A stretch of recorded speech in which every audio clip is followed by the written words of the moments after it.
So, I guess there's no moderator. I have no material planned, so we can just chat amongst ourselves, I guess. My name's James. My name's Johnny Cash. No, I'm James. I'm from Detroit. Spent 35 years in Detroit. I don't live there anymore. Moved about 6 years ago. Because it doesn't really exist anymore. They don't, they don't make anything except for unemployment there anymore. And it was heartbreaking. It was like watching a girlfriend die of gangrene. It's like an inch at a time, and it was just heartbreaking. And it just got to a point where it was time to go. I wasn't sticking around for the funeral. So I live in Dallas now, which is like the polar opposite of Detroit. It's and Mike Judge lives about 20 minutes from me, and it's exactly like King of the Hill. Exactly. He didn't make any of that shit up. I know all those people. There's a real Strickland propane. There's real Wolf brand chili. So, these fat old men stand in the backyard surveying their lawns, drinking beer. It's exactly like that.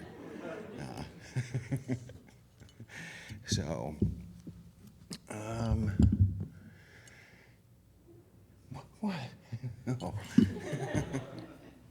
You had that, oh, Jesus look on your face. So, what do you guys want me to talk about?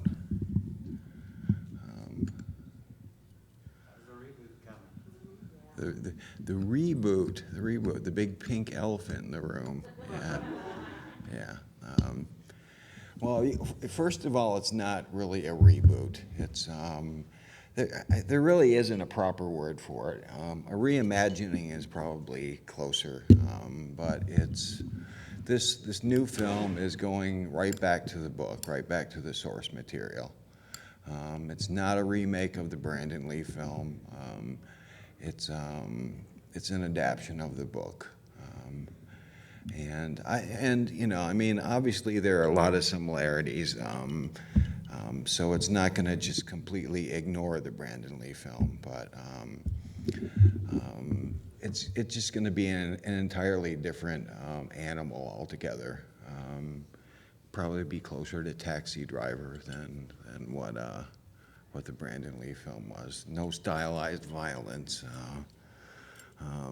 And like I said, it's going to be a page-per-page adaptation with all the visual metaphors, the horses and the trains and barbed wire and empty chairs and open windows. And so I just came from LA straight here. I went to Relativity Studios, who's producing it, and spent 4 days with the director. And I'm delighted with it. It's the first time I've ever been in. I've worked on a lot of movies. Not a lot of them I'm proud of, but it's the first time I've ever sat in a boardroom with like 15 producers, and they just shut the hell up and let me talk. No one interrupted me. They wanted to know what I needed and what the director needed to make this happen. To make this a good film. And so I have a really, really good feeling about it. They have a phenomenal star, Jack Houston, who most of you probably know from Boardwalk Empire. He's just an incredible actor. I couldn't believe he agreed to do it. He was just, I thought he was, kind of like out of, it's like, why don't we get Michael Fassbender to do it, It's just like, well, he doesn't do those kind of movies, He doesn't do these small budget genre movies, So I'm really happy with Jack Houston. The director is very talented, Corin Hardy. Everything, this is the first time in 3 years where I feel like this is actually going to happen, and it's really, really going to be good. They've given me you know, the only film I worked on with the others, so the previous Crow films, was the first one. And I asked for director approval, casting, and on all the casting and control of the soundtrack. And I got all those.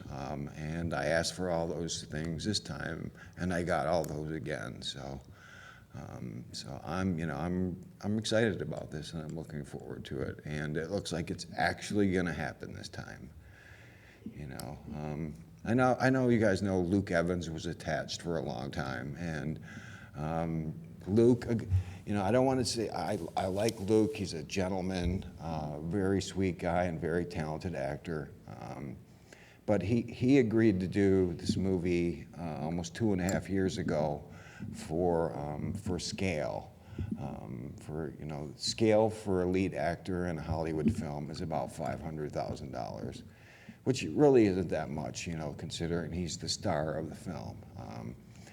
You know, in the meantime, you know, now he's getting $6 million a picture, and you know, but right up until the time his contract elapsed, he was still absolutely willing to do it for scale.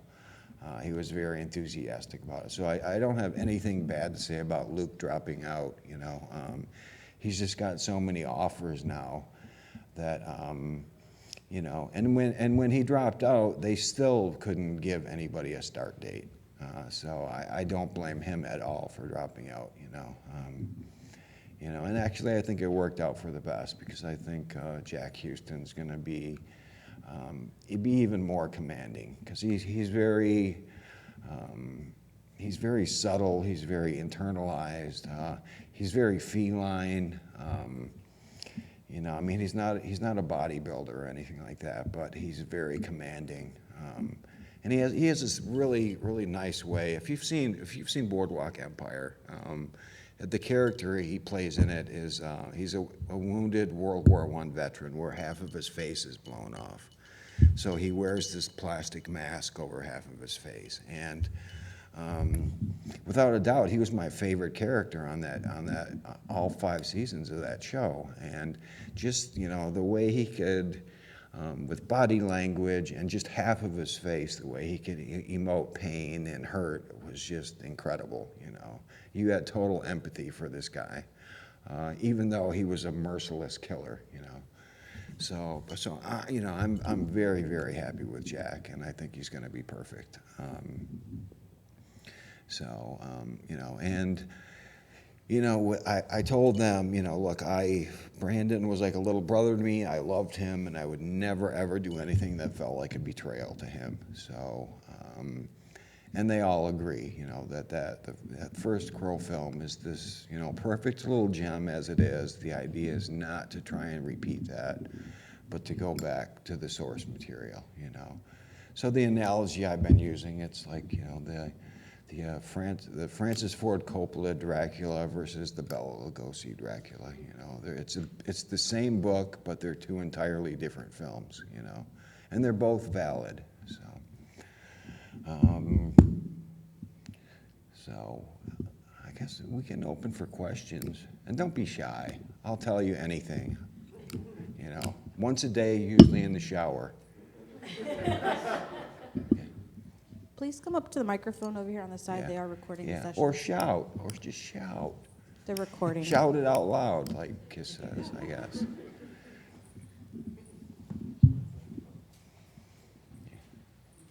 Do you know why you've been called here?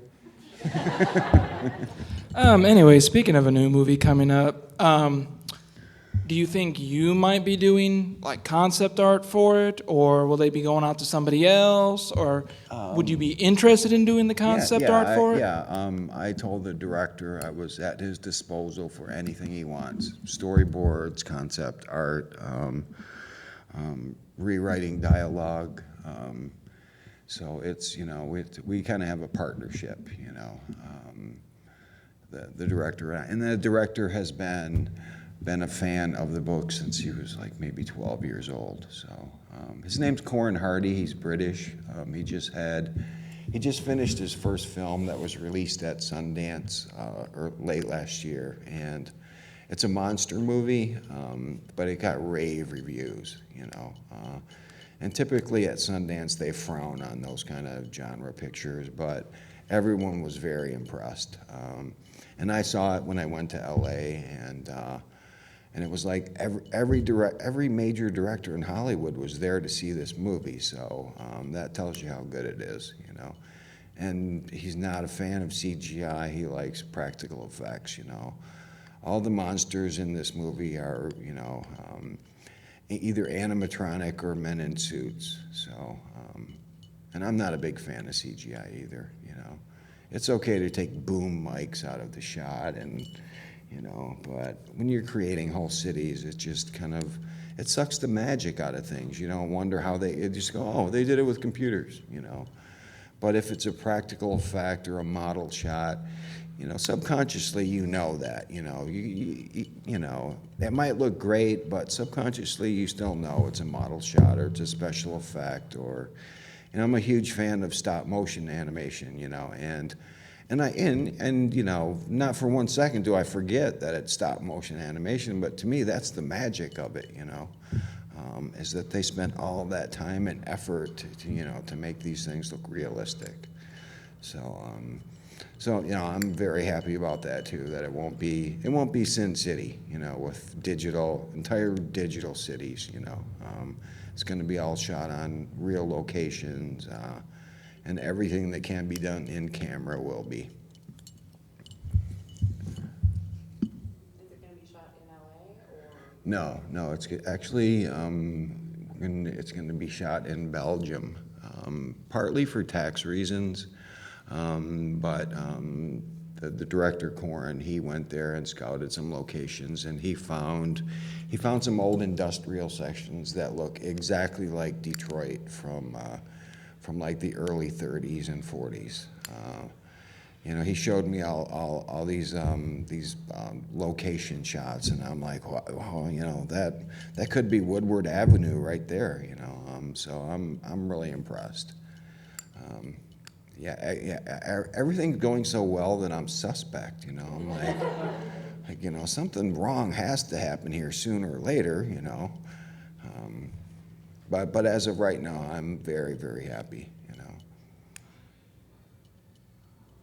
Anybody?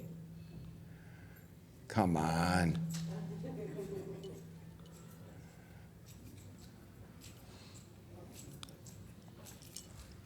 So what do you think about the rest of Sting's use of the crow makeup in his costume?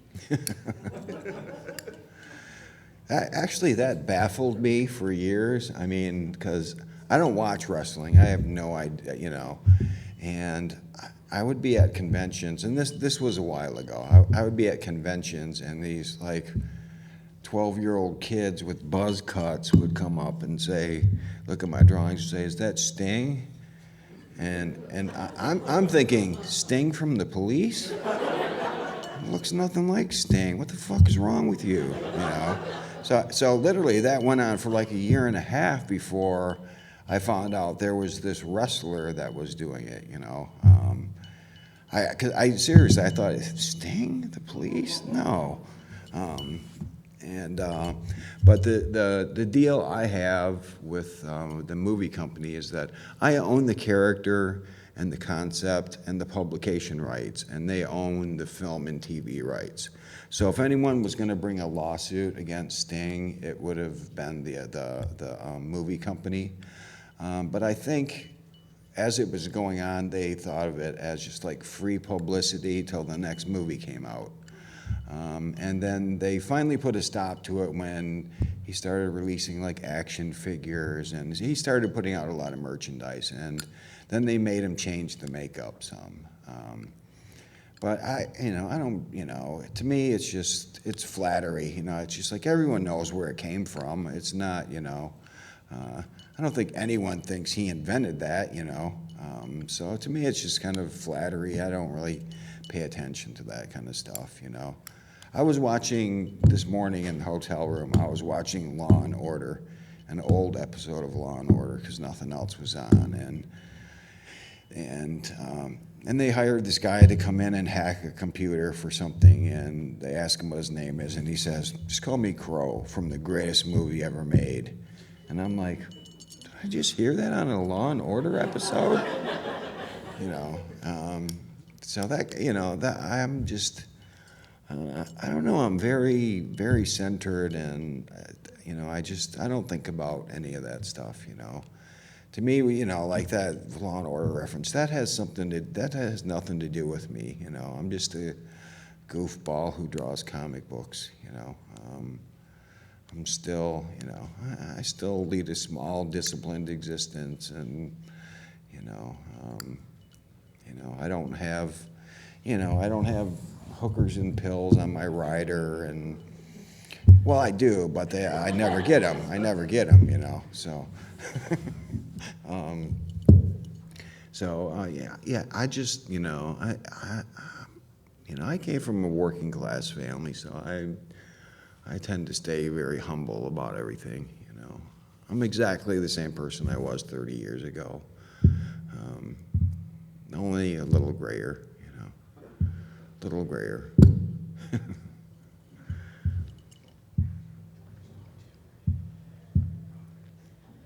Since they're giving you the control that you're asking for over the soundtrack and stuff like you did in the Yeah. previous movie, which, by the way, still one of the best soundtracks ever. Oh, thank you. We still Thanks. listen to it when we game. In fact, are there any artists that you might be considering reaching out to for this?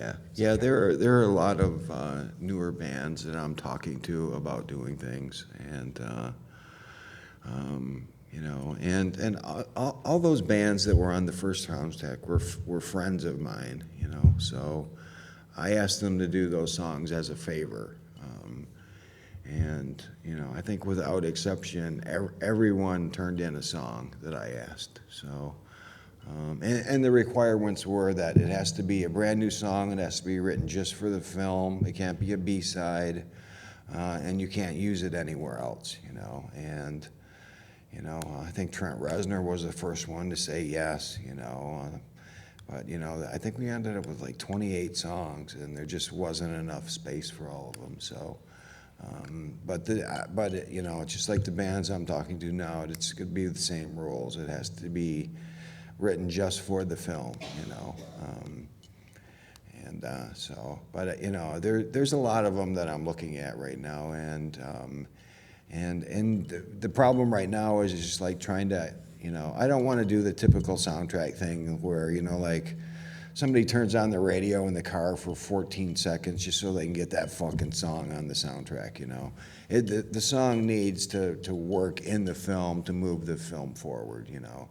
So it's like finding the proper band for the right spot in the script. So that's one of the things I'm going to be working on in the next couple of months.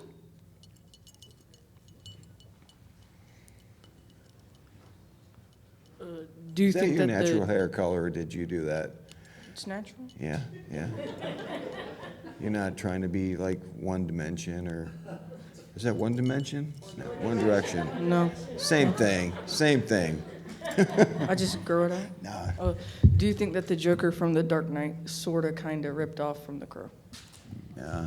I consider it a homage.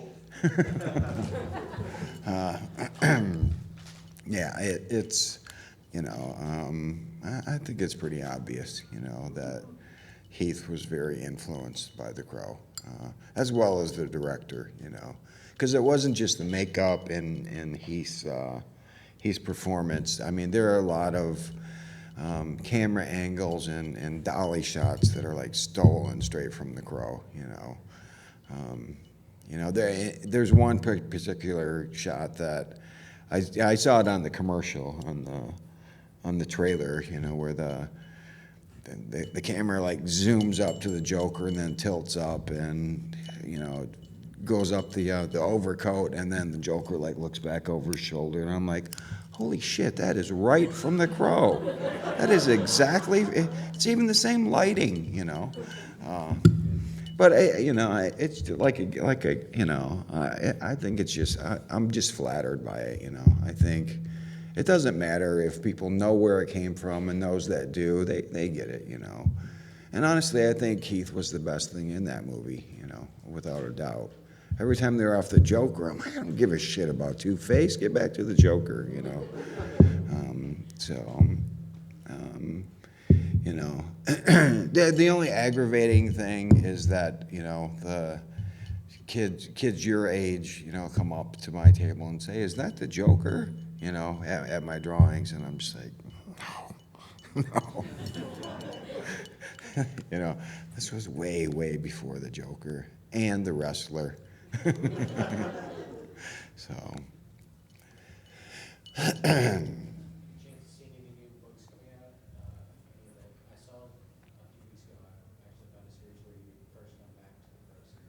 Yeah, a company called IDW is doing Crow series now, new Crow series, and I've been overseeing them, and I wrote 2 of them, and they deal with the same themes, but they're all set in different places and different times with different people, you know. But it's all about, you know, love, loss, retribution, and justice. So.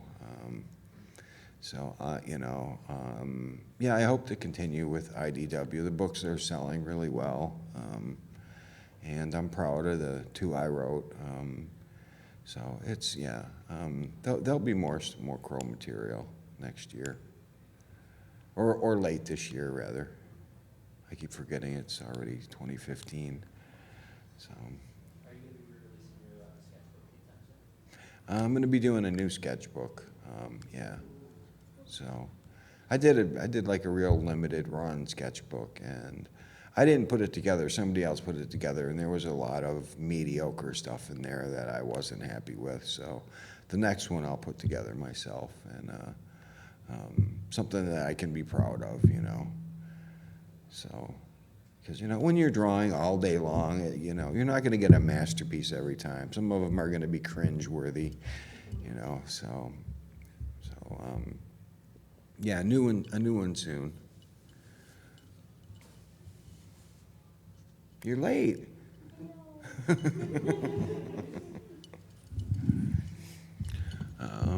So I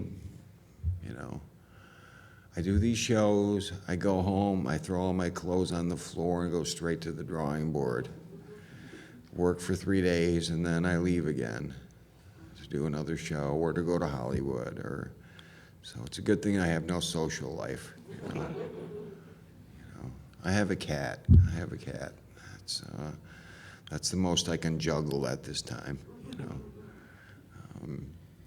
But I love what I do. You know, I am blessed. You know, I love to draw. I love to write. You know, and I have you guys to thank for that. You know, that you guys have followed me and supported me for 25 years. I couldn't do this without your support. You know, so I thank you most of all, and that's why I do these shows too. I mean, I could be at home making a lot more money, but I think it's important to come out and see you guys and to thank you for your support over the years. You know, I get to do what I love for a living. How many people can say that? You know, so. Hey. Anyway, I became a Joy Division fan partially from Trent Reznor's cover of Dead Souls, but also from having gotten into, I was getting a New Order in '94, like around the time the film came out. Mm-hmm. And then, of course, I read the book and saw all the Joy Division references, which, by the way, I get to see Peter Hook next month. Yeah. Okay. But anyway, my question is, will there be any Joy Division references in the new movie? Absolutely, and I think this time, we tried to get Joy Division songs for the first film, but all the rights were tied up at the time because the label they were on, Factory Records, it just went bankrupt. So they were fighting over who owned the rights to the song. So that's why Trent did a cover of Dead Souls instead of using the actual song, but. You know, all that stuff's been worked out now, so in this one we'll have some actual Joy Division songs, not covers, you know. And I really had to twist Trent's arm to get him to do that, because he was like, the Beatles and Joy Division, you just don't fuck with them. They're like sacred ground. You're just gonna make an asshole of yourself by trying to cover one of their songs. So I really I really had to bully him into it, But he was happy he did, because for 2 years, I think 2 years straight, that was his last encore song. And he told me he made more money off that one song than he did off all the revenue from Pretty Hate Machine. So, and Henry Rollins told me his cut on the Crow soundtrack paid for his house. So they owe me.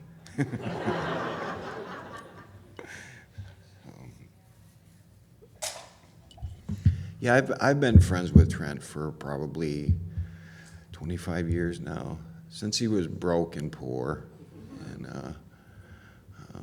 and he became a fan because I used to work for a magazine called Spin magazine. I don't even know if it's still around anymore, but I would do record reviews just to get free records mostly. But one of the perks of that was that when the bands came to Detroit, I would get to go interview them and talk about the albums and stuff.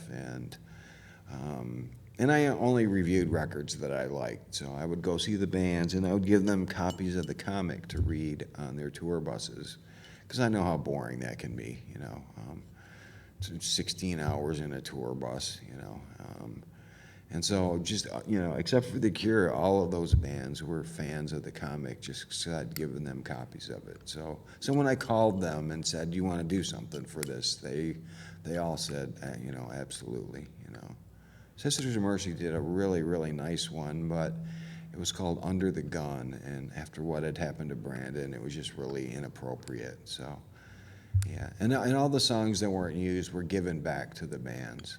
So some of them have been released, not all of them. Psychedelic Furs did a really nice one, but it just didn't really fit in there very well. So, did I answer that guy's question? I don't remember. Joy Division. Yeah. When I used Joy Division's lyrics and song titles in the book, and because at that time in 1979, 80, no one had ever heard of them, and so I just and they were probably the most influential band in my life, and so I used a lot of their lyrics in the book, and when it did finally get published, like 9 years later, I was worried they were going to sue me because I didn't get permission, and then about a year later, I actually got a thank you letter from all the people in New Order, saying, we appreciate you, opening up Joy Division's music to a whole new audience. So that's framed in my living room. Not only did they not sue me, they thanked me. So. Are you cold? No.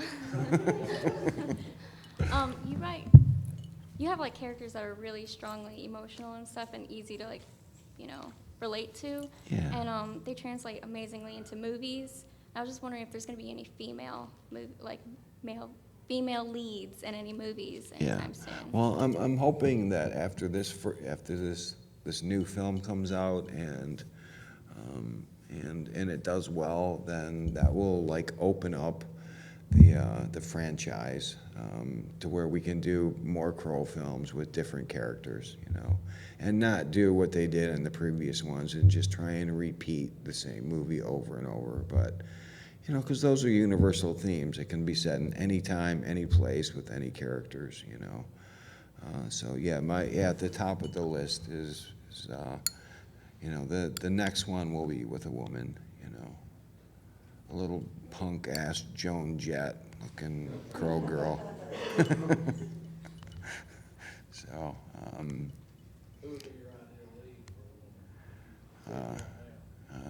Joan Jett, if she wasn't 60. I joke, but I know Joan Jett, and she's not 60. She's 56.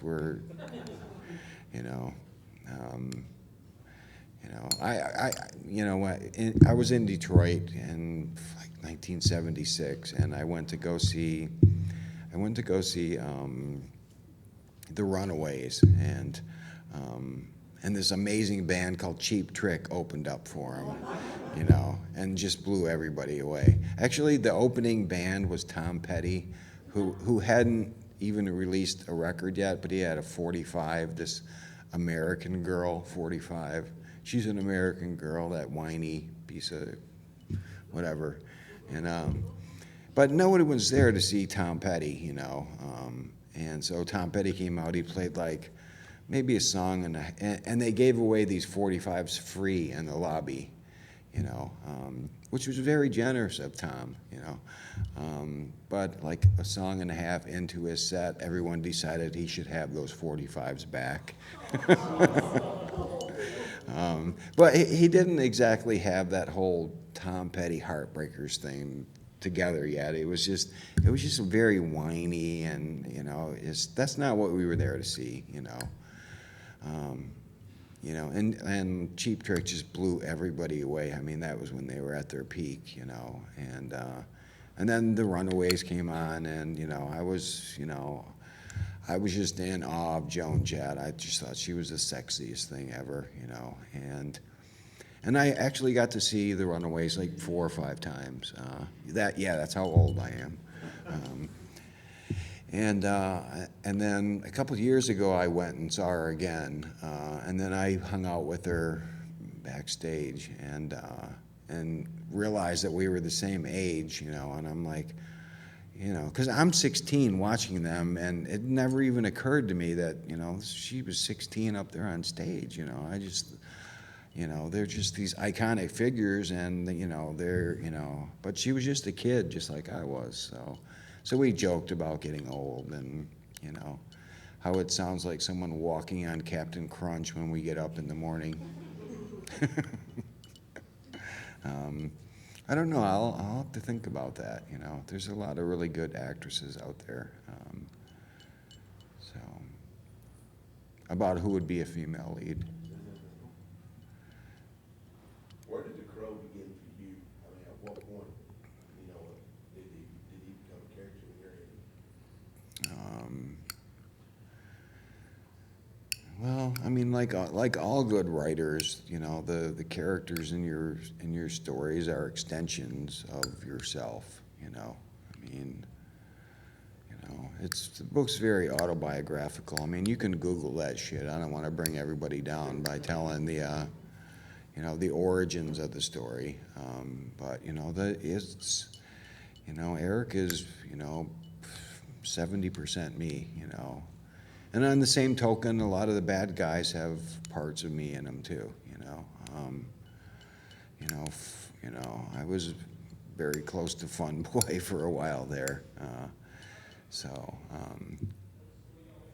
know, but you know, it's just like, you know, I forget who said it. A famous writer said that, you know, people who tell stories are professional liars, but, you know, every good lie bleeds truth, you know.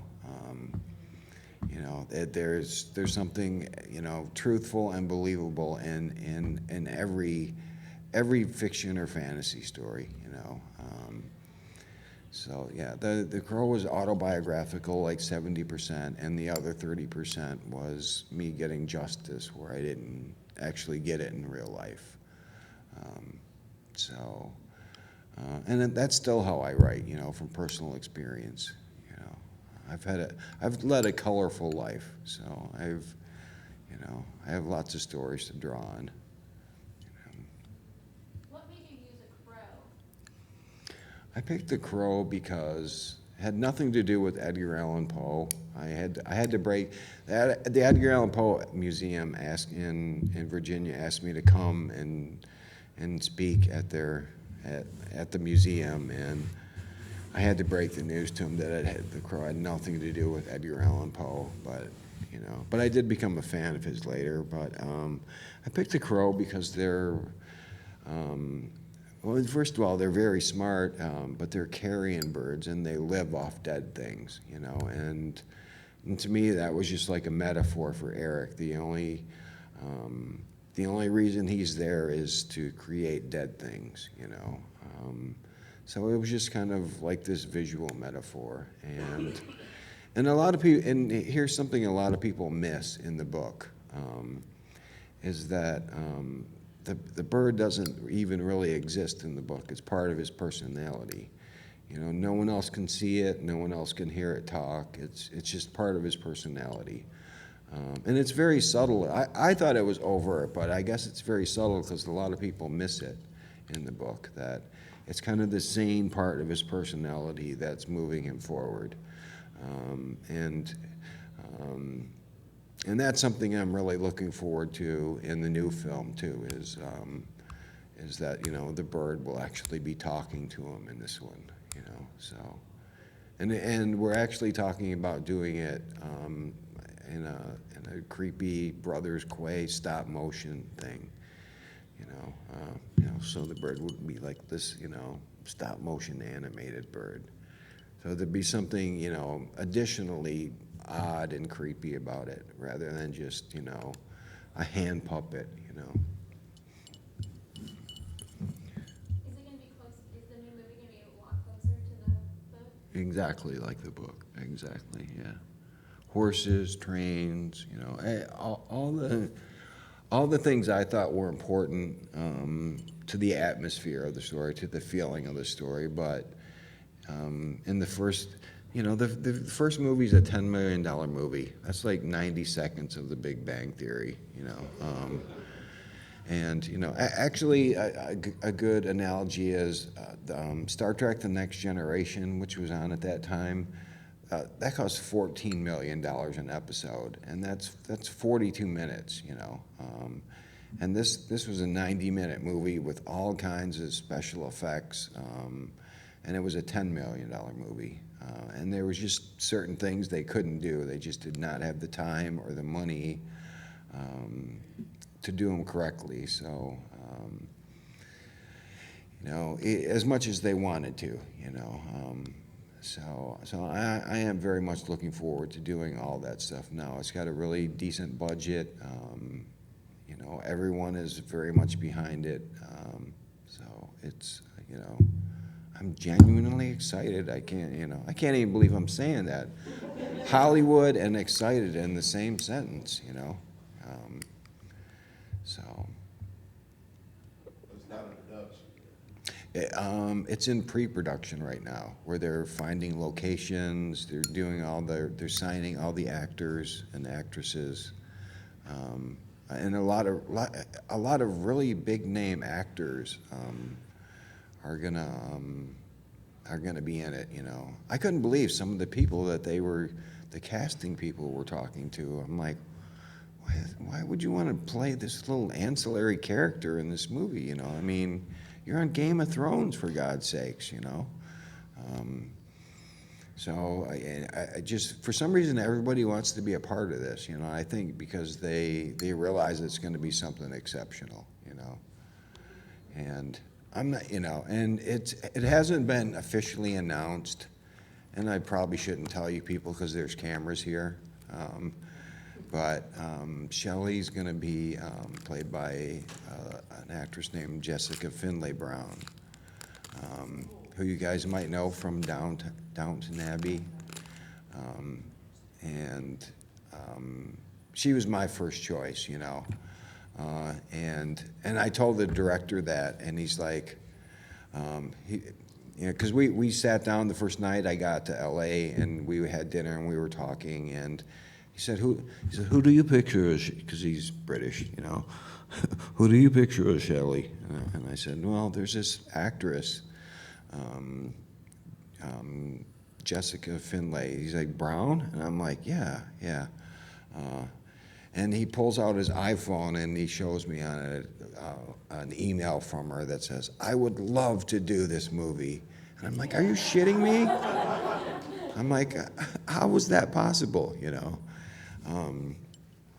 Yeah, she did a really small budget movie called Albatross, and I just fell in love with her in that movie.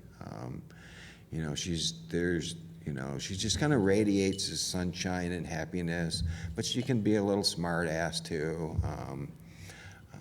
and very vulnerable and fragile as well, all at the same time. And that's a really difficult thing to pull off, you know. And it's a pivotal role in the film because she only has a limited amount of screen time, and the audience has to fall in love with her immediately, you know, because that justifies all the violence that's going to come. She hasn't signed the contract yet, but it sounds like it's pretty much a sure thing for that, and I couldn't be happier with that too, you know. I mean, literally, she was at the top of my list, you know. It seems like the whole cast is going to be British, but but you know how they can just lose their accent in a second, you know. Yeah. Whereas anytime an American tries to do a British accent, it sounds frickin' horrible, you know. You know, have you not got a car? I'll drive. No, that's Scottish, buddy. That's not British. Sorry. Aside from the crow, what would you say is the most important visual metaphor for you in the book?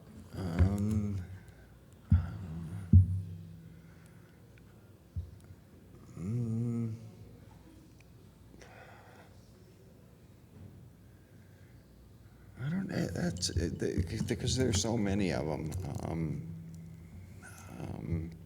You know, the horses are very important to me. The white horses, because they represent, you know, freedom and innocence and kind of purity. And I have a great affection for, you know, this. I know this might sound weird, but every time I go to a foreign country, they're like, "What do you want to see? You know, do you want to see, you know, the seventh wonder of the world?" And I'm like, "No, I want to go to the oldest cemetery in the country. You know, I want to see the statues and just, I just love walking, you know, through all the you know, 400-year-old headstones and just the history there and wondering what these people's lives were like." So the cemetery statues are also very poignant to me because they all have this unspoken history to them, you know.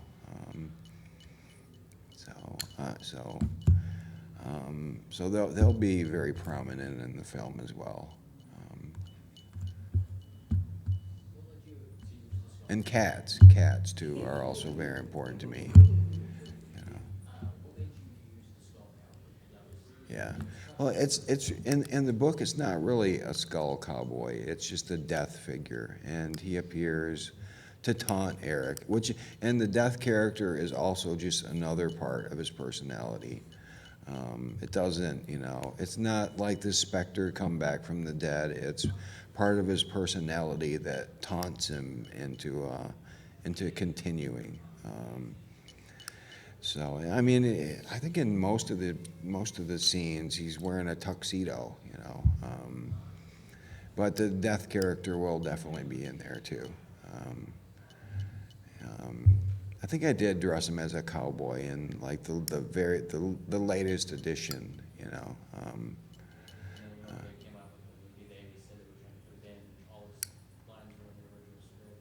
Yeah. The problem with the Skull Cowboy in the first movie is that, first of all, you get an actor like Michael Berryman, you know, with that face you know, and then totally cover him up in latex. I mean, you know, do you know who Michael Berryman is? The Hills Have Eyes guy. I mean, you know, you could hire the fucking janitor to do that. Why, you know, if you're totally going to cover him up in latex, why hire him? You know. But the problem is, it looked like a guy in a big rubber suit. It just did not film right.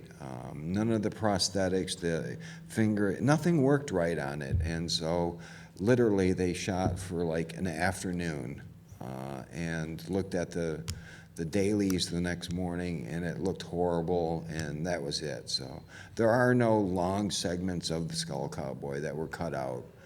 It just didn't work right from the start, you know. And the character was kind of pointless in the movie. You know, it was Hollywood playing, you know, thinking you guys are morons, you know. The character essentially came on every 15 minutes and explained to the audience what was going on, you know. And it's like, come on, it's not that dense, you know. The material's not that dense, you know. So it was just unnecessary. And so I mean, I love Michael Behrman. He's one of the sweetest guys I know. But there was really no point for him to be in that, you know. But in this new one, you know, all these fractured, splintered parts of Eric's personality will be represented in the film, but as that, not as, you know, like these.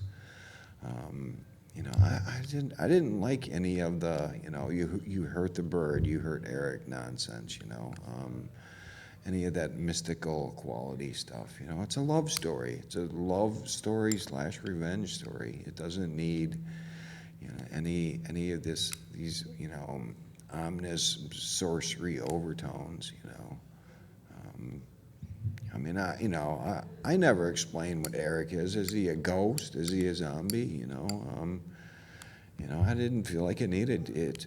You know, people ask me that all the time. You know, what does this mean? And I just tell them, what do you need it to mean? You know, what you need it to mean is just as valid as what I think it is. You know, so you know, it's like hearing your favorite lyrics. You know, and you know, you think they're written specifically for you, and then you find out, oh no, it was about a dog that died. You know, like, well, you just ruined the whole fucking song for me. Thanks. You know.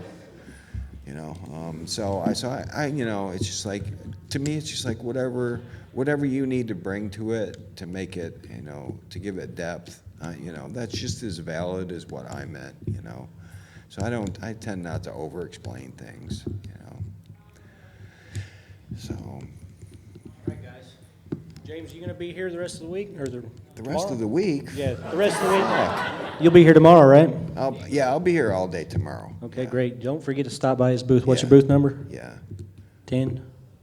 I don't know. You go. You're over in, there you on the right, Go guys. in, go right. I'm right there. Don't forget to You stop know. by, guys. You guys give it up for Yeah. our guests. Let's give it up. And I would like to say that I made 7 prints just for you guys, just for this show. I only made 25 of each of them. I'm not going to sell them at another show. They're just for you guys, and they're some of my personal favorite drawings. You know, they've never been printed, so I wanted to do something special for this show since I've never done it before. Yeah, feel free to come by and grab one of those because they're not going to be on eBay or anything like that. They're just for this show. I hope I didn't sound like a used car salesman, but I wanted you to know I did something specifically for you guys for this show. You know. So, well, yeah.